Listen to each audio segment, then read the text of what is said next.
Hello students, कैसे हैं आप सब लोग। आई होप सब सही होंगे और एक्सरसाइज 2.1 ऑफ क्लास 9 तक सबकी जर्नी कुशल मंगल पूरी हो गई होगी। अब हम एक्सरसाइज 2.2 के साथ आपके साथ आए हैं। स्टूडेंट्स, इस एक्सरसाइज में मेनली हम डिस्कस करेंगे जीरोज ऑफ अ पॉलिनोमियल। आपने आई थिंक सबसे पहली बार ही सुना होगा पॉलिनोमियल, अभी तक आपने फिर भी सुना था, but zeros of a polynomial term आपने पहली बार ही सुनी होगी, जीरो। तो जीरो जो होती है किसी भी पॉलिनोमियल की, वो कुछ रियल वैल्यूज होती हैं, कुछ रियल कॉन्स्टेंट्स होते हैं। एक्चुअली देखा जाए तो कोई भी रियल नंबर हो सकता है जो कि उस इक्वेशन को सेटिस्फाई कर दे। अब इक्वेशन को सेटिस्फाई करने का क्या मतलब है, जैसे फॉर एग्जाम्पल अगर मैं ये कहूं कि px कोई पॉलिनोमियल है और अगर 1 उसका 0 है तो p1 हमेशा 0 होगा। मतलब अगर कोई पॉलिनोमियल px है, मतलब px का मतलब, देखो बच्चों इस नोटेशन को समझने की कोशिश करो। px का मतलब होता है पॉलिनोमियल इन वेरिएबल x। अब अगर मैं ये कहूं कि 1 इस गिवन पॉलिनोमियल का 0 है तो उसका मतलब रहेगा कि उस इक्वेशन को 1 सेटिस्फाई करता है और वो 1 में पॉलिनोमियल हो जाती है। इसका मतलब वेरिएबल की जगह पर वो 0 आ जाएगा। अब x की जगह पर हम 1 पुट करेंगे। 1 पुट करने के बाद हम देखेंगे कि क्या गिवन इक्वेशन की वैल्यू 0 आ रही है या नहीं आ रही। अगर 0 आ रही है तो वो गिवन पॉलिनोमियल का 0 हो जाएगा, अदरवाइज नहीं होगा।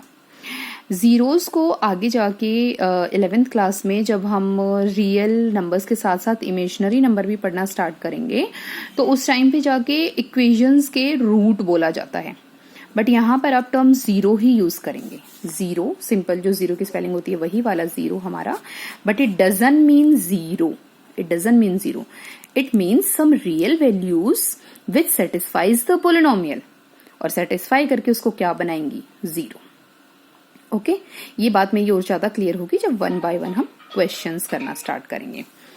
जैसे for example question number 1 is find value of polynomial 5x minus 4x square plus 3 at x equal to 0।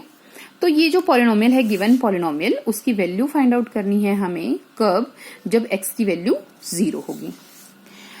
Let me right the polynomial first. 5x minus 4x square plus 3, ये एक polynomial है x variable में। देखो बहुत सारे बच्चे इससे confuse होते रहते हैं, व्हाट इज px। ठीक है ना, ठीक नॉर्मल सा पॉलिनोमियल का एक्सप्रेशन हमें दिया था, देन px की क्या वो थी, क्या नीड थी। एक्चुअली इसे हम एक फंक्शन के तौर पर दिखा रहे हैं कि polynomial is also a function. और फंक्शन अभी आप नहीं पढ़ेंगे, फंक्शन आप जाके क्लास 11th में ही पढ़ेंगे।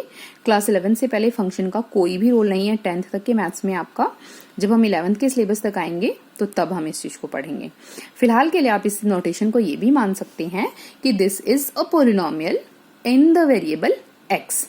अगर यही पॉलिनोमियल t में होती तो हम इसको कुछ इस तरीके से लिखते, polynomial in the variable t।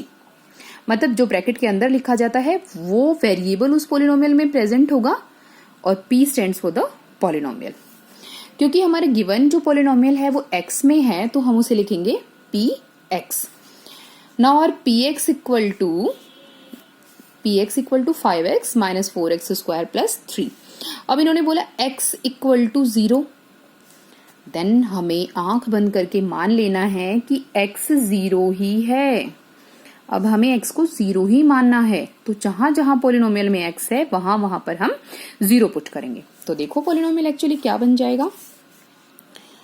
देखो बच्चों एक चीज और मैं क्लियर करना चाहती हूं, जैसे आप यहां पर देख रहे हैं 5 एंड x, आप ये देख रहे हैं इन दोनों के बीच में कोई भी सिंबल नहीं है। तो इसका क्या मतलब हुआ, इन दोनों के बीच में एक कांस्टेंट है, एक वेरिएबल है। अगर इनके बीच में हमें प्लस माइनस या डिवीजन नजर नहीं आ रहा है तो इनके बीच में हम एक सिंपल डॉट कंसिडर करते हैं। एंड जो हमारी डॉट होती है, दिस डॉट रिप्रेजेंट व्हाट। आपने क्या गेस किया, आपने कुछ भी गेस किया, बट इसका मीनिंग होता है मल्टीप्लीकेशन। क्या मीनिंग होता है, मल्टीप्लीकेशन।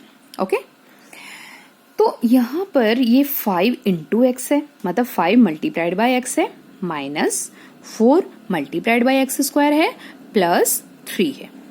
क्लियर? अब हमें ये पता है x इक्वल टू 0 है, तो जहां जहां पर भी x है वहां वहां पर हम क्या पुट कर देंगे? 0।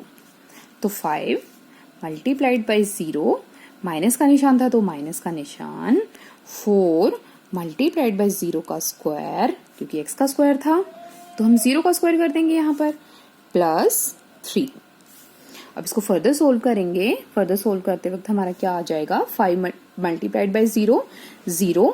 ये जब भी हम मल्टीप्लिकेशन सीखते हैं क्लास सेकेंड या थर्ड से, जब भी हम स्टार्ट करते हैं मल्टीप्लिकेशन, वहां का बच्चा भी ये जानता है कि कोई भी नंबर जब 0 से मल्टीप्लाई होता है तो वो पूरे के पूरे कितना भी बड़ा नंबर हो उसको 0 बना देता है। तो इस 0 ने 5 को 0 बना दिया, माइनस था तो माइनस 4 मल्टीप्लाइड बाय 0 का स्क्वायर। अब हम 0 के कितने भी पावर्स लगा लें वो 0 ही रहेगा, 1 के भी कितने ही पावर्स लगा लें तो वो 1 ही रहता है, 0 के भी कितने पावर्स लगा लें वो 0 ही रहता है। तो ये 4 भी 0 के साथ मल्टीप्लाई हो जाएगा and it become 0, then plus 3। तो इसका क्या आंसर आ गया? 0 0 ऐड करें सब्ट्रैक्ट करें कोई मतलब नहीं है, सिर्फ 3। तो इसका आंसर आ गया 3। मतलब P ऑफ 0 इक्वल टू 3। मतलब जब हमने वेरिएबल की जगह पर 0 रखा तो पॉलिनोमियल की वैल्यू 3 आई। अब सेकेंड पार्ट में इसने बोला था बच्चों कि x इक्वल टू -1 है। अब x इक्वल टू -1 है तो गिवन एक्सप्रेशन में हम x इक्वल टू -1 पुट करेंगे। -1 पुट करने के बाद हम देखते हैं कि इसकी वैल्यू क्या आती है। तो p -1 इक्वल टू 5, x की जगह पर -1, माइनस का निशान था, 4, x की जगह पर -1, स्क्वायर था तो स्क्वायर कर देते हैं, plus 3 and it will become 5 multiplied by -1 is -5, -4 multiplied by -1 की पावर 2। मतलब यहाँ पर बॉक्स में देखो छोटा सा कॉन्सेप्ट और मैं आपको बताती हूँ कि जब भी कभी -1 मल्टीप्लाइड बाय -1 होता है तो सिंपली जब भी कभी कि नहीं दो इंटीजर्स को हम मल्टीप्लाई करते हैं तो सबसे पहले आप क्या करा करो, सिंपल उन्हें प्लस के ही इंटीजर मानो, वो माइनस हो या प्लस हो उन्हें प्लस वाले इंटीजर्स ही मानेंगे आप। और जैसे गुना करते हैं सिंपल वैसे आप गुना कर लेंगे, मल्टीप्लिकेशन कर लेंगे। 1 multiply by 1 is 1, but minus and minus जब मल्टीप्लाई हो जाते हैं तो ये प्लस रिजल्ट देते हैं। ओके, तो it will become -1 square is -1 multiplied by -1 और -1 मल्टीप्लाई हुए तो इट विल बिकम 1। तो 4 मल्टीप्लाइड बाय 1, इस -1 के स्क्वायर में से निकल के आया 1 बाहर, प्लस 3। तो ये हो गया -5, -4 मल्टीप्लाइड बाय 1। देखो जब भी कभी माइनस का एक इंटीजर हो और एक प्लस का इंटीजर हो तो वो दोनों मल्टीप्लाई होके माइनस बन जाते हैं। It will become -4 and this is your +3। -5 and -4 is -9 plus 3 and it will become -6। बच्चों यहाँ पर मैं मानकर चल रही हूँ कि आपको बेसिक्स जो क्लास 6 में हम इंटीजर्स से शुरू करते हैं कि कैसे इंटीजर्स को मल्टीप्लाई करते हैं, कैसे एक जैसे सिंबल वाले इंटीजर्स को हम ऐड करके उसको वही सिंबल देते हैं, और कैसे हम अलग अलग निशान वाले इंटीजर्स को माइनस करते हैं, ये सारी बेसिक चीजें आपको आती हैं। Okay, then are p-1 becomes -6। x equal to 2 जब हम पुट करेंगे तो हमारे पास अलग से एक वैल्यू आएगी, वो मैं आप लोगों के लिए छोड़ रही हूँ, वो आप मुझे करके दिखाइए और कमेंट में उसका आंसर डालिए।